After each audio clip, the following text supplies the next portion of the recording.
Good morning guys, good afternoon, good evening. It's Empress here, founder of Empress Evolution, and if you're new to my channel, welcome to my empire.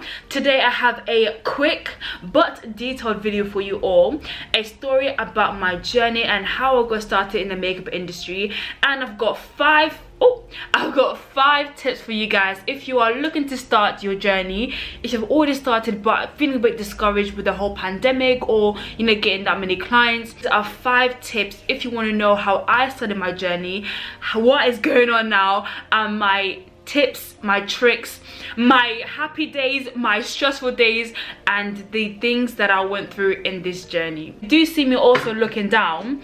I've got some notes on my phone, so I'm just looking at my notes on my phone and I'm letting that guide me. Otherwise I have no idea what I'm waffling on about.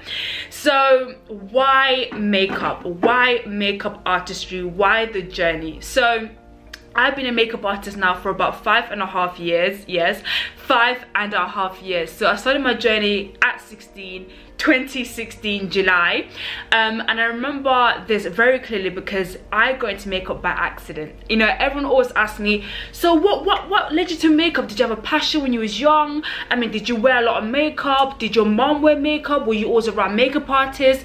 Guys, not until I had my first client I knew what a makeup artist even was. So 2016 I had my year 11 prom, and I didn't know what makeup artist is, so I couldn't really book one, so I did my own makeup. So I did my own makeup. It was a beautiful glitter cut crease. I'll try and insert a picture over here. After my prom, a few girls approached me to say, wow, Rufaro or Lulu Empress, we love your makeup, can you do ours? And I said, what do you mean can I do your makeup? I don't really do makeup. And I didn't have a kit, I didn't have any brushes that I used on people. I think my own brushes consisted of 5 and were all basically around the same range. 1 foundation, 1 blush, and 3 eyeshadow brushes. That was my whole kit. I think I had like a Sleek or L'Oreal foundation, I had an LA Girl concealer, and I had just a hair sharp type of makeup. So I said, what do you mean you want me to do your makeup? I don't do makeup. And they said, well, we've got an event we want to go to, we need a makeup artist. So I said, you know what, I'll come to your house, and I just, I don't know if I could even charge you for the makeup because I don't know what I'm doing. I've never done this before. Then I said, cool, we'll negotiate a makeup for £10. So my first ever client in 2016, I charged them £10 per person. It took me 2 hours per person to do the makeup. Now average is 45 minutes, but my first ever client took me 2 hours, guys. Now shortly after that booking, I literally couldn't believe how in the space of 4 hours I made a quick £20. And I know you're thinking, but it's just £20, it took you nearly half the day. But I saw that as an opportunity to make money. I've always been a business person, I've always been inspired by business, I've always been attracted to business and being financially independent. I knew I was going to be financially independent in the future, but I didn't know the ways or how I was going to get there. So fast forward now, I started thinking, wow, I've just made £20 just like that. Most of my friends are a minimum wage, they're probably getting like £5, £4 an hour. I've made £20 in 4. If I quit my school, I can probably make £20 in less. That's when the brand was birthed, guys. That's when the brand was birthed. And I remember advertising for the brand and, creating an Instagram page, telling friends and family that, hey, I'm a makeup artist, I do makeup, and I had no idea where I was going. I remember my first ever prom client after that. The makeup, looking back now, was horrible, but she loved it. She went out there, she stayed there, she got so many compliments, but I didn't even know what I was doing, guys. I was on my 5 brushes, and literally just 5 brushes and hope. That's how I was functioning. With that being said, now you've heard a little bit about my story. There was so much more that happened after that, but since you've heard a little bit about my story, that will bring me to my first point. So point number 1 of the 5 things you need to know before being an MUA/makeup artist. So the first thing will be your kit. A makeup artist is only as good as your kit. Imagine using the best brushes, imagine using the best products, high quality products, but your foundation is crap. but foundation is low budget. Can you imagine the stress of using a good brush and the makeup is not blending in, it's not setting, it's not really sticking to the makeup or the base? So the first thing that I have in my kit are disposable applicators, guys.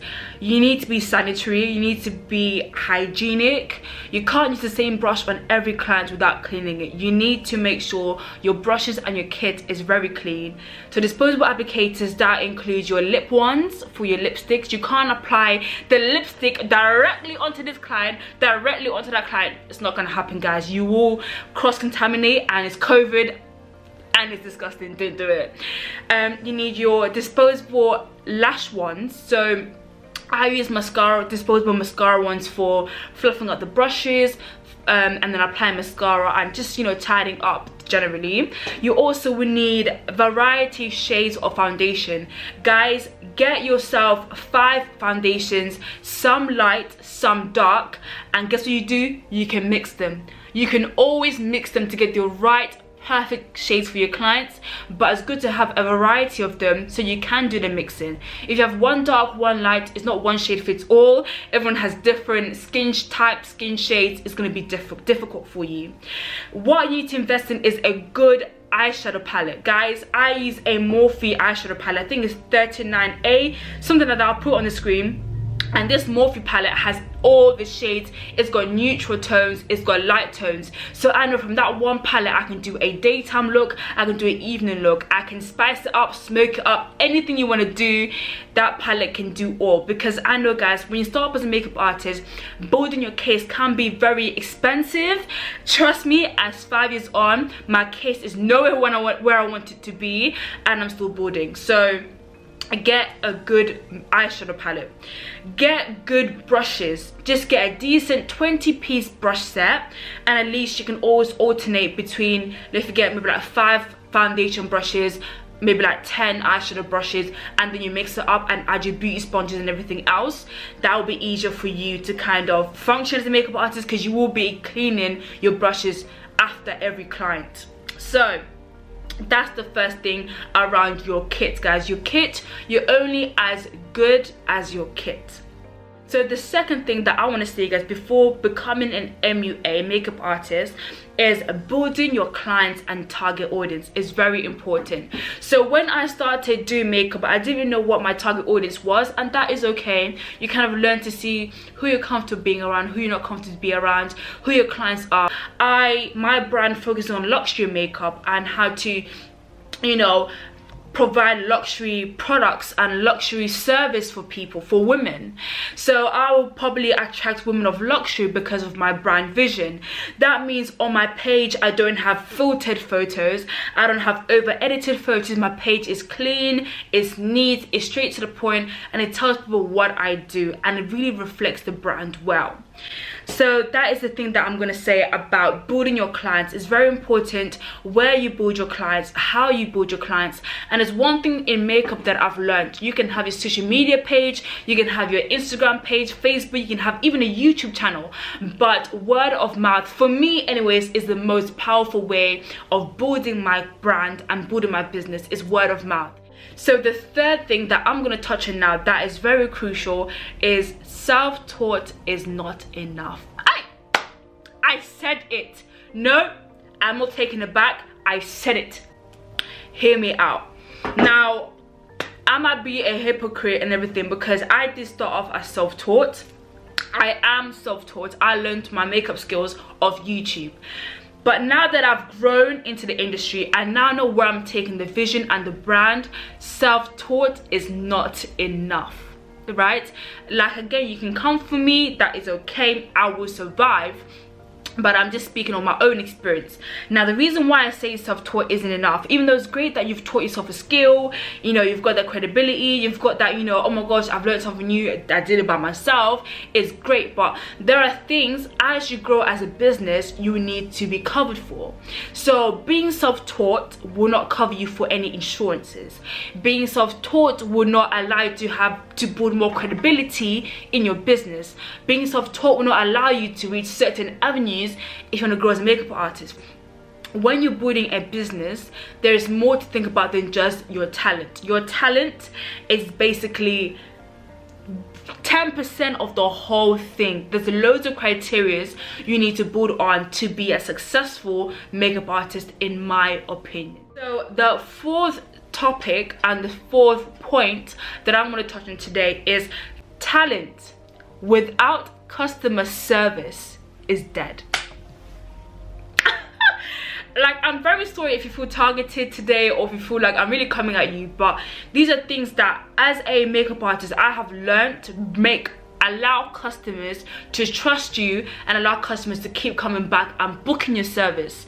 Because if you've got a clean kit, if you've are able to engage with your clients because you know your target audience, if you are, you know, build up credibility, and if you understand the basics of customer service. I'm not saying give them, you know, a bottle of wine every time they come to you, or, you know, spend money on, you know, pamper gifts. No, I'm saying simple etiquette and simple courtesy.